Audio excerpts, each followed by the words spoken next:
We have did excellent collaboration between all the teams. And what seemed to have been an impossible task, we have made it possible today. In January itself, we have done the validation flight.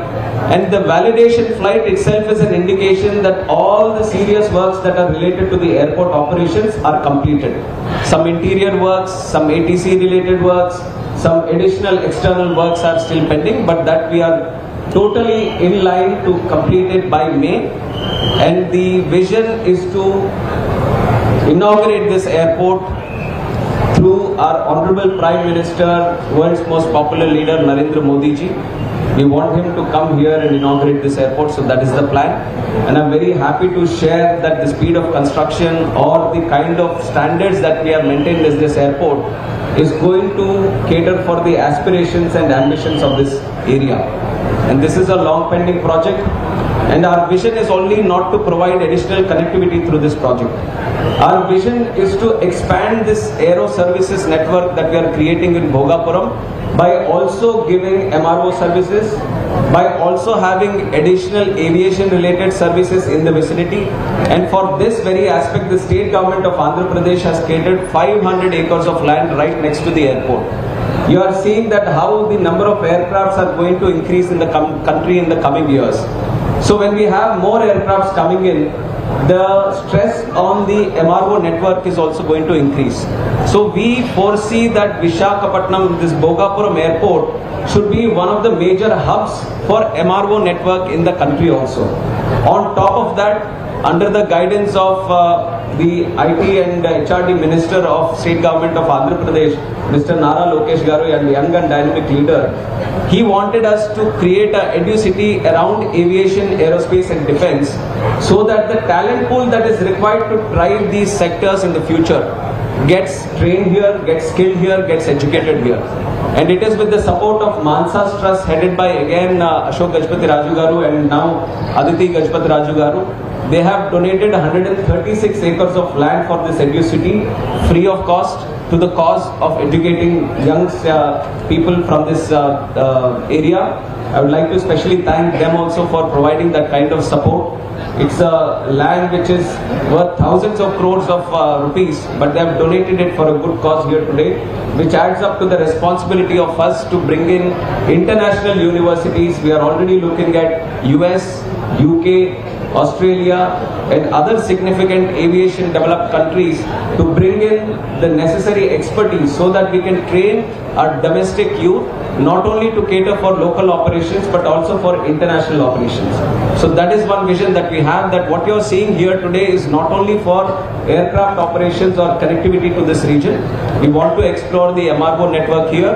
We want to expand the education in aviation also here. So this is the long-term vision that we have under our Chief Minister, Shri Nara Chandrababu Naidu Garu.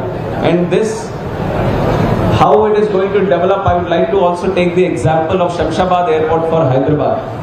Shamshabad was envisioned 25 years ago by Chandrababu Naidu Garu when he was Chief Minister of erstwhile Andhra Pradesh. And it was his vision that Hyderabad would need an airport which is going to create a huge capacity of up to 5,000 acres.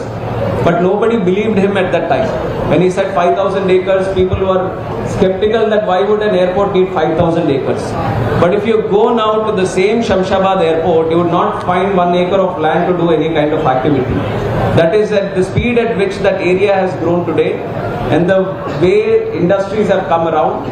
And I'm very proud to say that Safran, which is manufacturing engines, they have also set up a MRO capacity in Hyderabad recently. Under the Prime Minister only we have inaugurated it, and they are going to have a capacity where they can do 300 engines per year. This was never heard of in our country because the engine OEMs were not willing to come to India. But with good policy making, but with good trust factor that India is creating globally, and under the dynamic and stable, decisive leadership our Prime Minister is giving to this country, the foreign OEMs are willing to come now, and Safran is a very big example for that. Now we want to expand on that. What we are seeing in Hyderabad, what we are seeing in Mumbai, what we are seeing in Bangalore, all these are aviation hubs, and including Delhi also, these are aviation hubs that are coming up in the country. What we want to do is expand this network right now. The number of planes that we have in the country today is 843. And I would like to share the fact that 80 new planes have come in the year 2025, which we have just finished. And our expectation for this year is 106 planes that are going to come in this next year. And this 100 is going to be a stable number for the next 10 to 15 years. That is the kind of orders India is having today. Let it be Indigo, let it be Air India, let it be Akasa, let it be SpiceJet, or some of the new players, Star Air also, which is a very new and young budding player that is coming. Even they want to order more aircrafts because that is the kind of demand India has today. So this is going to be a continuously growing sector for the next 10 to 20 years. What we are trying to do on behalf of the Ministry of Civil Aviation or the central government is to cater for that demand. Create the infrastructure that is needed, create the skilling and training that is needed, and create the right policy making that is needed, that India is no longer seen as a strong domestic aviation market, but as a global aviation market. That is the vision our Prime Minister has set for us today, and we are going in the right path. And the number of airports that we are launching, every 45 to 50 days we are having one airport launch. Either it's a new airport or it is an airport where we have expanded the capacity, and in the last 18 months itself we have done many, and the most prestigious of them has been the Navi Mumbai airport, which has also been pending for long decades. We have completed that, and very soon we are going to open the Noida Jagan airport also, which is on the verge of completion, and very soon we are going to see the Bhogapuram also launching its operations. So you are seeing how, with a vision to look into the future, we are creating the airports today. US has up to both private, government, all the airports included, up to 4,000 airstrips they have. China also has roughly around the same figure. Considering a country which is of similar population to China operating with up to 4,000 aircrafts, 4,000 to 5,000 aircrafts, then what is the potential that India has in the future? It is not just about bringing the aircrafts in the country. If you want to have good operations around the country, then you need to have the airport infrastructure also. So that has been our overall effort in creating airports, not only for today's operations, but tomorrow's operations for the future, and especially catering those areas where they are tier 2 cities or tier 3 cities, island places or northeastern region. This has been our special focus, and that is going to be a continuous focus in the future. And I'm very happy once again to share with you the fact that the airport infrastructure, MRO infrastructure, the aircrafts coming into the country, and all the necessary operations, everything are aligning here today. And I'm very sure that this year 2026 is going to be a very good year for civil aviation in the country.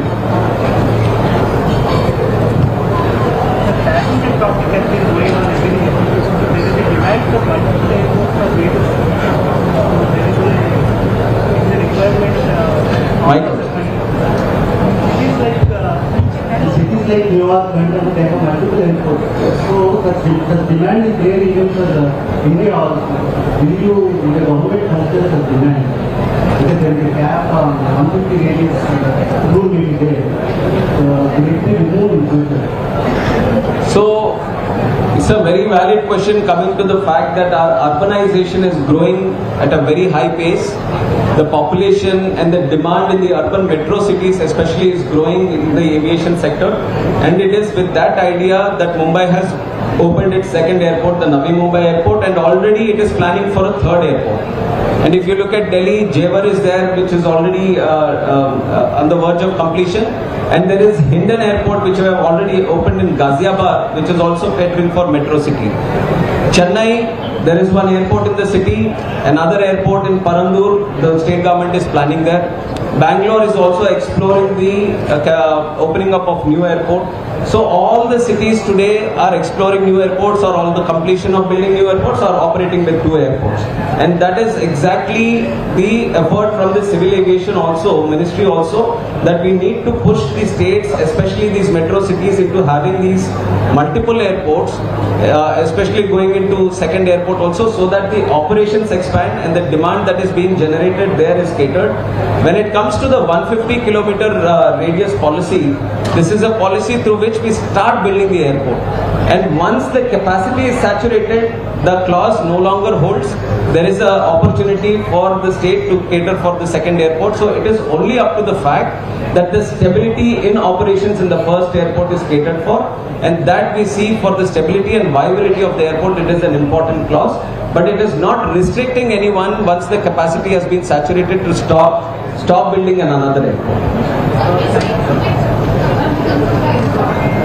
Sir.